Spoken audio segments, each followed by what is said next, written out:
Hello everyone. So now we are going to study the third module of the subject quantity survey and estimation, as we also discussed the above two module in previous lecture. So basically यहाँ पे हम एक overview देने जा रहे हैं कि क्या क्या अभी हम पढ़ चुके हैं या आगे के लेक्चर्स में हम क्या क्या कौन कौन से टॉपिक कवर करेंगे. So basically our first module was all about the basic terminology of the subject quantity survey and estimation. It means what is the basic meaning of the quantity. जो भी हम मटेरियल यूज करेंगे या labour लेंगे किसी भी एक construction के लिए, जो भी आप क्वांटिटी चाहिए, आपको किस भी चीज में क्या क्या क्वांटिटी चाहिए होगी और उसका कैसा फॉर्मेट है, तो वो सारी चीजें हमने मॉड्यूल 1 में पढ़ी.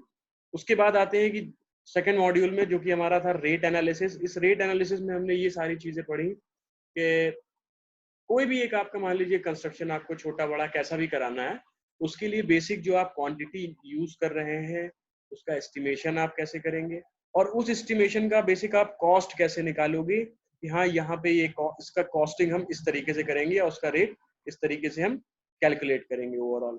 Okay, now our third module is all about the valuation. अगर बेसिक लैंग्वेज में कहा जाए तो फर्स्ट मॉड्यूल में हमने क्या किया, जो भी हमें मटेरियल चाहिए था हमने ये पता किया कि हमें वो मटेरियल एस्टिमेट कैसे हम निकालेंगे और उसकी क्वांटिटी कैसे हम जस्टिफाई करेंगे. सेकंड मॉड्यूल में हमने उसका रेट तय किया कि हम उसको जो भी मटेरियल ला रहे हैं मोड ऑफ पेमेंट कैसे रहेगा, या पर्टिकुलर जितना भी हमारा एक्सपेंसेस हो रहा है उसको हम स्टेप बाय स्टेप कैसे कैलकुलेट करेंगे, वो चाहे मटेरियल का हो और वो चाहे लेबर का हो. थर्ड मॉड्यूल है हमारा वैल्यूएशन. अभी तक हमारा क्या था, फर्स्ट मॉड्यूल में हम बेसिक क्वांटिटी पढ़ा, उसका एस्टिमेशन पढ़ा. सेकंड में हमने उसका रेट निकाला कि हाँ इतने रुपए स्क्वायर फीट ये आ रहा है, या वॉल्यूम में हमारे कई सारे मटेरियल आ रहे हैं. थर्ड में है कि आपका ओवरऑल स्ट्रक्चर एक मान लीजिए बन गया, ठीक है. अब आप उसका वैल्यूएशन कैसे निकालोगे कि हाँ इसकी असली लागत या इसकी कीमत क्या है, क्या प्राइस है इस पर्टिकुलर जो भी एक आपने कंस्ट्रक्शन वर्क कराया उसका ओवरऑल प्राइस क्या आ रहा है.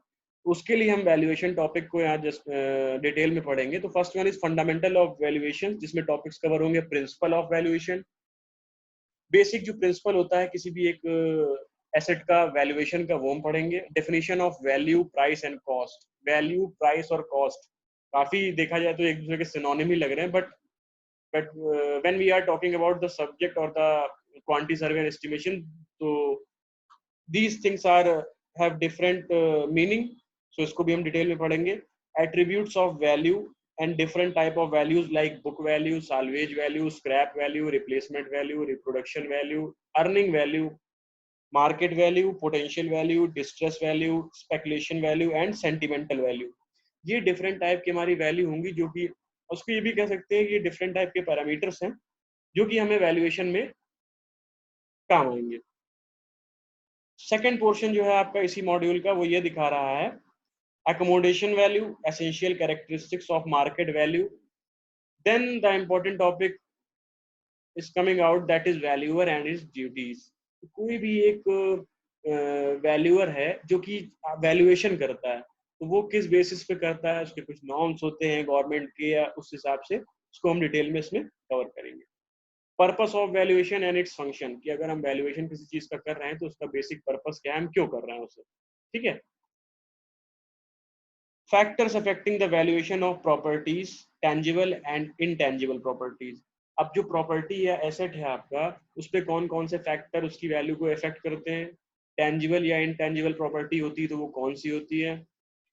उसके बाद प्रॉपर्टीज का ही आगे हम क्लासिफिकेशन पढ़ेंगे कि फ्री होल्ड या लीज होल्ड प्रॉपर्टीज कौन कौन सी होती हैं, और डिफरेंट टाइप ऑफ लीज क्या होती है. लीज मतलब अगर आप किसी चीज को एक हायर कर रहे हो, कितने टाइम के लिए कर रहे हो, इसको हम आगे डिटेल में पढ़ेंगे. So basically this is the basic information about the module third, which is all about the valuation. इसी यही हमें valuation का overall study करनी है इस module third में. Okay, so this is the valuation topic, valuation, and the definition of this topic is valuation is the technique of determination of fair price of a property such as land, building, factory or other structures. तो basically valuation एक तरीके की technique हो गई आपकी, जो आपको price बताती है कि उस पर्टिकुलर एसेट का प्राइस कितना है. अब वो फैक्ट्री भी हो सकती है, प्लॉट भी हो सकता है, लैंड हो सकती है, घर हो सकता है, कोई भी चीज होती है या कोई भी स्ट्रक्चर है, उसका उसका प्राइस कितना है उसको कैलकुलेट करने की जो टेक्निक है, that is all about the valuation. Valuation determines present value of the property for sale और रेंटिंग पर्पस. हाँ, वैल्यूएशन अगर आपको ये सारी चीजें पता है कि वैल्यूएशन आप कैसे निकालते हैं, तो present value of that property या एसेट, उसको आपको खरीदना है तो भी आपको वैल्यूएशन पता होना चाहिए, अगर आप बेच रहे हैं तो भी आपको वैल्यूएशन पता होना चाहिए. इसके अलावा अगर आप उसको प्रॉपर्टी को अगर लीज पे भी देना चाह रहे हैं या फिर रेंट पे देना चाह रहे हैं तो भी आपको वैल्यूएशन आना चाहिए, जस्ट बिकॉज वैल्यू के हिसाब से उसका रेंट पर मंथ या पर ईयर या जो भी है वो उस हिसाब से तय होगा. And the second topic is difference between cost, price and value. So basically cost means the original cost of construction minus the loss due to its age and change in taste or fashion. Basically cost को आप ये कह सकते हो कि जो भी construction work आपने कराया उसमें ओवरऑल कंस्ट्रक्शन वर्क का जो भी कॉस्टिंग आ रही है, जो भी प्राइस आ रहा है, minus the loss due to its age, मतलब जो उसका कई साल मान लीजिए कोई बिल्डिंग बना दी और वो यूज होती जा रही है, उसके बाद अगर उसकी जो डिप्रिसिएशन है वो माइनस करके एट एंड आप कॉस्ट निकालोगे. ठीक है. अगर आपको एग्जांपल लिया जाए तो एग्जांपल के तौर पे कॉस्ट, प्राइस और वैल्यू इस तरीके से समझा जा सकता है कि मान लीजिए कोई एक छोटा सा घर है, फॉर एन एग्जांपल एक कोई छोटा सा घर है, तो उस घर के ओवरऑल जो कंस्ट्रक्शन कॉस्ट, कंस्ट्रक्शन में जितना पैसा खर्च होगा वो उसकी हो जाएगी बेसिक कॉस्ट. ठीक है. उसके बाद है प्राइस. प्राइस वो होगी कि जो कॉन्ट्रैक्टर है या जो ओनर है वो अपने हिसाब से उसको, जो भी मान लीजिए 15 लाख का कोई घर बन के तैयार हुआ फॉर एन एग्जाम्पल, और जो ओनर है वो कह रहा है हम 18 लाख का बेचेंगे, तो 15 लाख उसकी कॉस्ट हो गई, 18 लाख रुपए जो होगा वो उसका प्राइस होगा. वैल्यू क्या है? वैल्यू ये है कि जब आपने 15 लाख का घर बना के 18 लाख का जिसको बेचा, अब वो 18 लाख जिसने खर्च किए थे वो घर में रह रहा है या रेंट पे दे रहा है, जैसे भी कर रहा है, कुछ साल बाद जब फिर वो उसको बेचेगा तो जो उसकी प्रेजेंट टाइम की वैल्यू होगी या जो भी कॉस्ट आएगी या जितने का वो मकान की वैल्यू होगी वो उसकी वैल्यू कहलाएगी. ठीक है. यहाँ पे एक बहुत बढ़िया सा एग्जांपल दिया है, इसको मैं बाद में डिस्कस करूंगा, उससे पहले हम प्राइस की और वैल्यू की डिफिनेशन समझ लेते हैं. Price is the amount calculated adding the cost of the production. Price is the amount calculated adding the cost of the production, interest or investment and profit to the producer or the owner. मतलब कि जैसे कि मैंने आपको example दिया था कि 15 लाख का कोई घर पूरा कॉस्ट उसकी लगी कि 15 लाख रुपए लग गया घर को बनाने में. अब जो वो बेचेगा तो 18 का बेचेगा, जो 3 लाख रुपए आ रहा है वो एड ऑन करके लिखा ना अपने यहाँ पे, तो वो उसका प्राइस हो गया. Value is the worth or utility of a property. Value of a property depends largely on the demand and supply. Mainly ये कह सकते हैं, अगर घर वाला जो एग्जांपल आपको दिया था कि वो 15 और 18 लाख का है, तो उसकी लोकेशन भी डिपेंड करेगी, या फिर अगर उसकी डिमांड ज्यादा है और उस घर को खरीदने वाले बहुत है तो आपकी वैल्यू भी उस चीज की बढ़ेगी. यहाँ पे एग्जांपल एक आपको ये दिया गया है कि मान लीजिए एक कोई पेंटिंग है वो 1000 रुपी में बन के तैयार हो गई. ठीक है. जो पेंटर था उसने कहा हम 1500 रुपए में इसको बेच देंगे, तो 500 रुपए हमारा प्रॉफिट निकल आएगा. तो जो 1000 रुपए था वो तो कॉस्ट हो गया, 1500 रुपए जो था वो आपका प्राइस हो गया. बट अगर लियोनार्डो दा विंची की जो पेंट पोर्ट्रेट थी मोनालिसा, अब उसकी वो पॉपुलर इतनी है कि उसकी तो कीमत बहुत ज्यादा है, बट ओवरऑल कॉस्टिंग तो उसकी 1000 रुपए आई ना. अब वो फेमस इतनी हो गई कि उसकी कॉस्ट बहुत ज्यादा हो गई, ये उसकी वैल्यू हो गई. सो बेसिकली ये 3 पॉइंट को जस्टिफाई करने के लिए एक जो मैंने आपको एग्जांपल बताया कि हाँ कोई भी एक घर है 15 लाख 18 लाख वाला, वैसा एग्जांपल, या फिर आप अगर थोड़ा सा लैंग्वेज में देखना चाहें तो फिर ये पेंटिंग का एग्जांपल देके भी आप जस्टिफाई कर सकते हैं इन चीजों. Okay. Now the main important topic is purpose of valuation, which state that the main purpose of valuation are as follows. Sale or purchase of property. Basically valuation हम करते हैं तो उसका पर्पस क्या है, हम क्यों करें वैल्यूएशन. पहला तो है आपको प्रॉपर्टी आपको या तो खरीदनी हो कोई या बेचनी हो तब आप करोगे. To fix up the municipal taxes, wealth taxes and state duty on a property. अगर जो भी आपका टैक्स जाता है प्रॉपर्टी पे वो एक सर्टेन ओवरऑल अमाउंट का एक कुछ परसेंट होता है. ठीक है. 1-8% या जैसे भी जाता हो तो वो आपका ईयरली या 6 मंथ पे या 3 मंथ पे जाता है. जो गवर्नमेंट टैक्स लगता है आपका हाउस टैक्स जिसको बोलते हैं, प्रॉपर्टी टैक्स, उसके लिए भी आपको वैल्यूएशन पता होना चाहिए. Third one is to fix up the gift tax payable to the government when the property is gifted to somebody else. मान लीजिए कोई एक प्रॉपर्टी है और वो अगले को गिफ्ट कर रहा है पूरी प्रॉपर्टी, तो वो जो ट्रांसफर होगा उसके नाम प्रॉपर्टी का ओनरशिप, तो उसके लिए भी आपको गवर्नमेंट को कुछ टैक्स देना पड़ेगा, वो भी एक सर्टेन परसेंटेज होता है ओवरऑल वैल्यू का उस पर्टिकुलर एसेट की.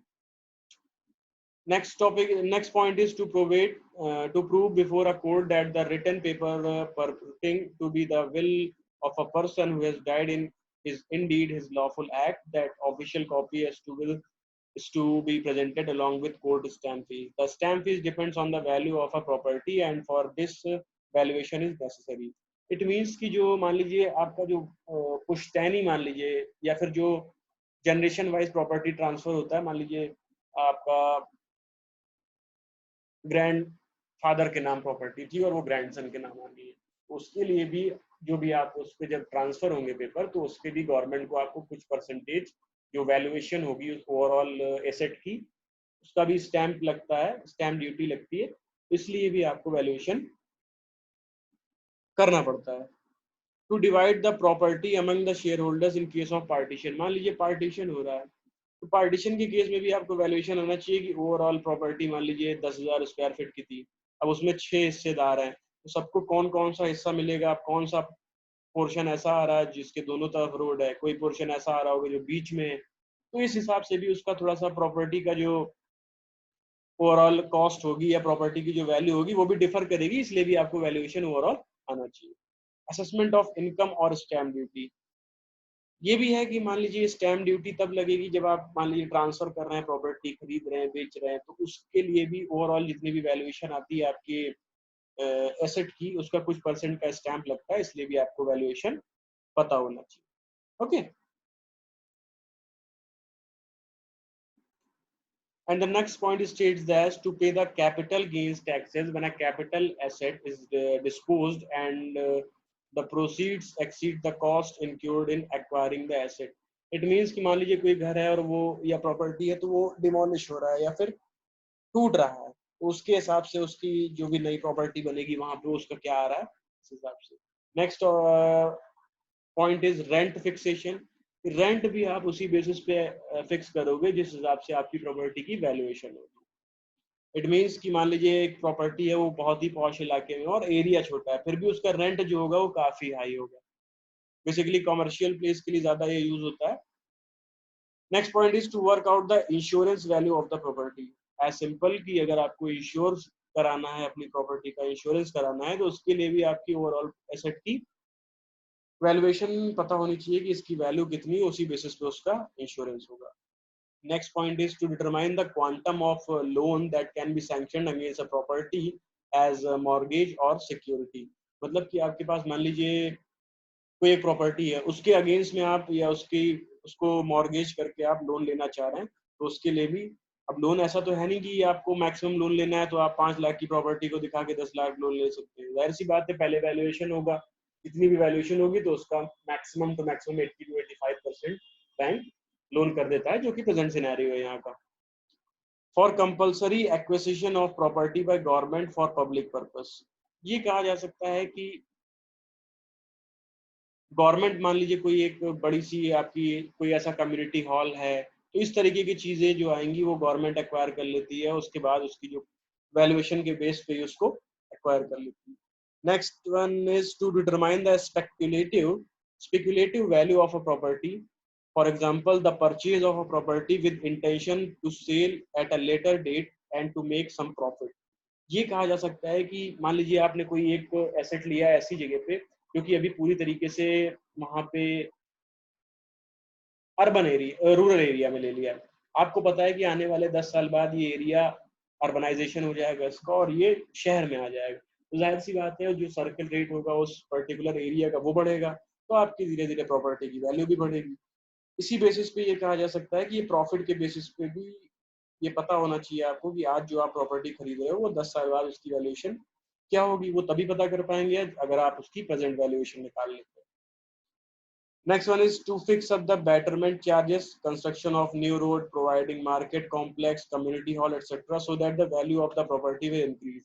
ये हो सकता है कि मान लीजिए आपने एक कोई सोसाइटी में एक छोटा सा प्लॉट ले लिया, अभी वहां पे कुछ बना नहीं है, बट आपको ये अंदाजा है कि आप अभी अगर मान लीजिए 10 लाख रुपए का कोई प्लॉट ले रहे हैं, आने वाले टाइम में यहाँ पे बगल से रोड निकलेगी, थोड़ी दूर पे कम्युनिटी हॉल रहेगा, मार्केट प्लेस बन जाएगा, तो जाहिर सी बात है आपका जो प्रॉपर्टी जो एसेट आपने जो लिया है, तो वो कहीं ना कहीं इंक्रीज कर रहा है कि हाँ इसका रेट आने वाले टाइम में बढ़ेगा। तो ये एज अ प्रॉफिट आप लेके ये तभी कर सकते हैं अगर आपको प्रेजेंट वैल्यू उस पर्टिकुलर एसेट की पता हो। So basically, these are the basic purpose of the valuation, which are most important according to the study, and also valuation point of view से ये सारे purpose काफी important। Next topic is terminology. Terminology में ये कहेंगे कि different type की जो इनकम है या इस तरीके की चीजें हैं, तो वो कैसे आप, ये बेसिक टर्म्स हैं जो कि आपके आने वाले इस मॉड्यूल में जगह जगह पे यूज होंगे। सो बेसिकली टर्मिनोलॉजी हमारी क्या कहती है, सबसे पहले तो हम पढ़ेंगे इनकम। इनकम अगर होती है वो कितने टाइप्स की होती है, और या फिर इनकम से रिलेटेड कौन कौन से टर्म हमारे इस मॉड्यूल में यूज होंगे। तो पहला टर्म है हमारा ग्रॉस इनकम। ग्रॉस इनकम ये होगी कि overall income from all the sources, मतलब अगर कोई एक मान लीजिए एक इंसान है, वो ओवरऑल कितने भी जितने भी सारे उसके बिजनेस हो, चाहे जॉब हो, जॉब के साथ साथ वो बिजनेस भी कर रहा है, ओवरऑल उसकी जो इनकम होगी एक मंथ की, वो उसकी ग्रॉस इनकम होगी per month. Second point is outgoings. These are the expenses which are required to be incurred to maintain the property. It means कि आपकी एक कोई प्रॉपर्टी है, मान लीजिए, उसको मेंटेनेंस कॉस्ट जो उसकी आ रही है, उसको मेंटेन करने के लिए जो भी खर्चा आ रहा है, वो उसकी आउटगोइंग कहलाएगा। इस आउटगोइंग में क्या क्या होता है, taxes, periodic repairs, management and collection charges, sinking fund and loss of rent. ठीक है, तो ये सारी चीजें आपकी आउट गोइंग में आएंगी, मतलब जितने भी टाइप के रिपेयर्स हो गए, टैक्सेस हो गए, या मान लीजिए कोई रेंट पे लिए हुए वो रेंट नहीं दे पाया, छोड़ के चला गया, तो इस तरीके के जितने लॉस जो भी खर्चा होगा उसको आउट गोइंग में रखेंगे आप। Next one is net income. Net income आप ये कह सकते हैं कि ग्रॉस इनकम में से अगर ये आप ये सारे जो एक्सपेंसेस हैं निकाल देंगे, तो आपका क्या बचेगा, ये नेट इनकम बचेगा। जैसे कि डी पॉइंट में दिया भी है, net income is equal to gross income minus outgoings, मतलब ओवरऑल इनकम जितनी आ रही है उसमें से एक्सपेंसेस निकाल दीजिए, आपकी नेट इनकम पता चल जाएगी कि उस प्रॉपर्टी से आपकी कितनी इनकम आ रही है।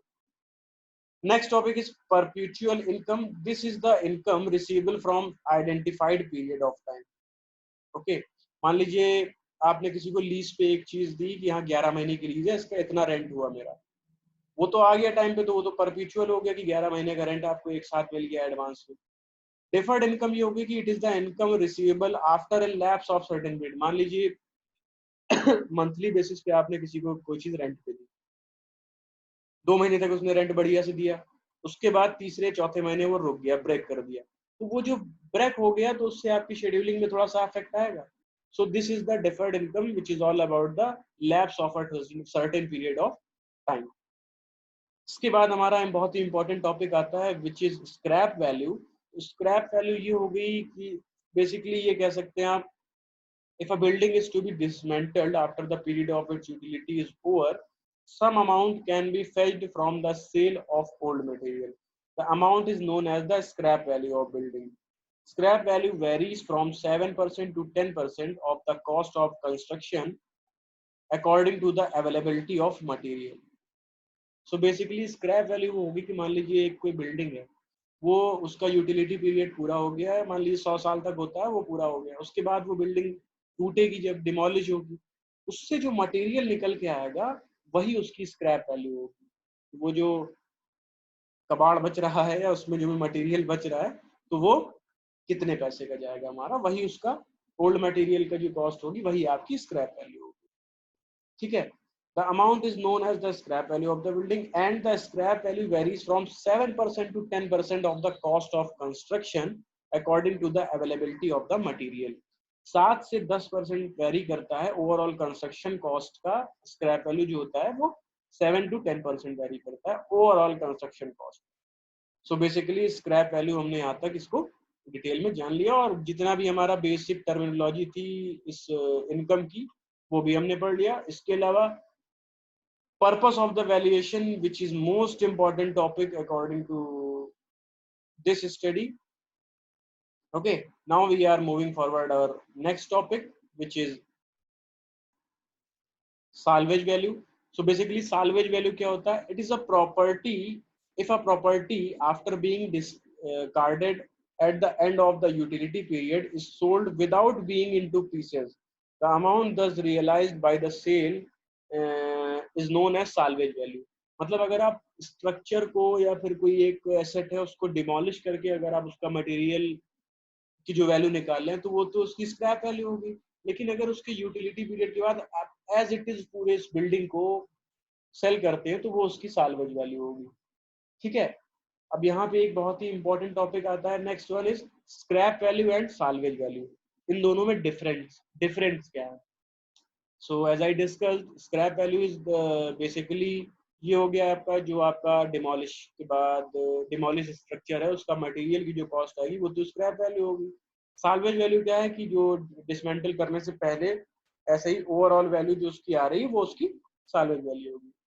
So here is the difference between scrap value and salvage value, and there are some points which states the difference between these two topics. So the first topic of the or the first point on the scrap value states that this is the dismantled sale value of the material of an asset at the end of its useful life. मतलब कि आपने overall उसकी utility period जो भी उसका है building का वो पूरा हो गया है, उसके बाद आपने उसको डिसमेंटल किया और जो मटेरियल बच रहा है वो उसकी जो होगी वो स्क्रैप वैल्यू होगी। बट साल्वेज वैल्यू में क्या है? This is the established value of an asset as a whole without dismantling at the end of its useful life। मतलब यूटिलिटी पीरियड के बाद आप उसको डिसमेंटल ना करें, आप डायरेक्टली उसको अगर जो भी वैल्यू आपकी लगाते हैं वो उसकी salvage value. Scrap value is counted in the calculation of depreciation of a property at the end of the useful life, and usually this is considered 10% of the cost of the structure or on lump sum basis। 7 से 10% मैंने आपको पहले ही बताया था कि वही होती है उसकी स्क्रैप वैल्यू। बट ये भी कह सकते हैं कि अगर डिप्रिशिएशन मान लीजिए हर साल आपने 1 लाख 10 लाख रुपए लगा के एक स्ट्रक्चर बनवाया, अब उसकी जैसे जैसे यूटिलिटी बढ़ती जाएगी या यूटिलाइज करते जाएंगे तो जो कंस्ट्रक्शन कॉस्ट है धीरे धीरे डिप्रिशिएट करेगी वो। बेसिकली 10% होती है ओवरऑल कंस्ट्रक्शन कॉस्ट का scrap value. And if you are talking about the salvage value, what we state that ordinarily the salvage value factor in the calculation is omitted by accounting scrap value।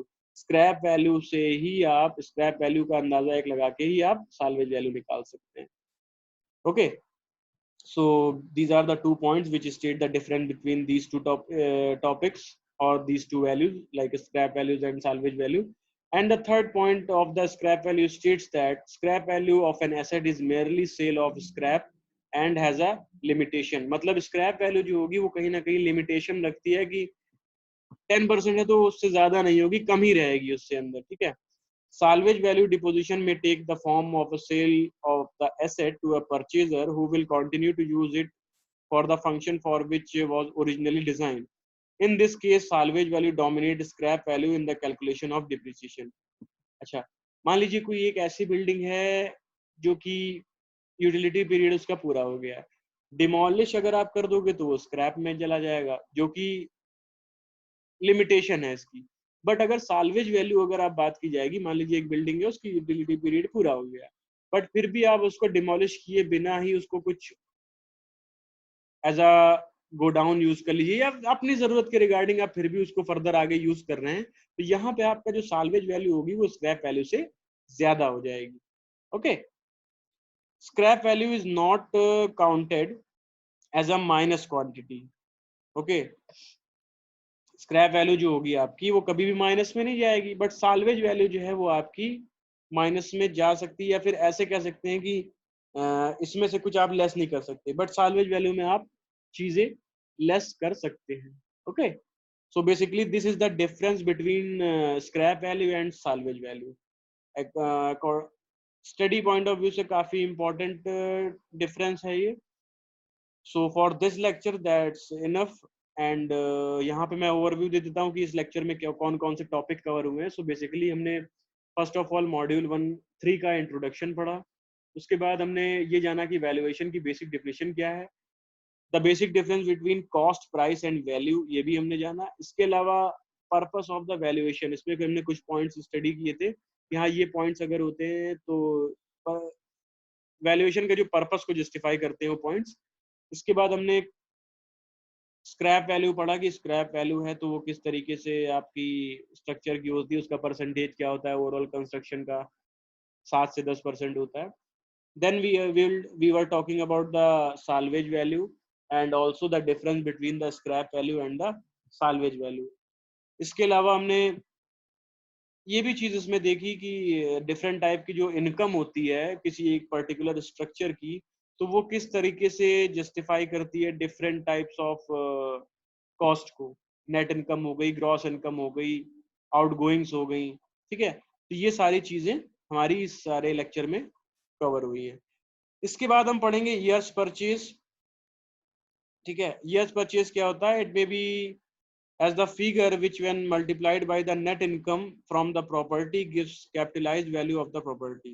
It can also be determined as a certain amount of capital whose annuity of rupees 1 at a certain rate of the interest can be received. Years purchase equal to 100 upon rate of interest or is equals to 1 upon I, where I is the rate of interest. So basically years purchase भी हमारा इसी lecture में cover हो गया है। Next lecture में हम capitalised value और इसके अलावा डिफरेंट टाइप ऑफ वैल्यूज जो हैं क्या क्या होती हैं, बुक वैल्यू हो गई या इस तरीके की जितनी भी वैल्यूज हैं, ये सारा हम नेक्स्ट लेक्चर में कवर करेंगे। So for this lecture that's enough. Thank you so much.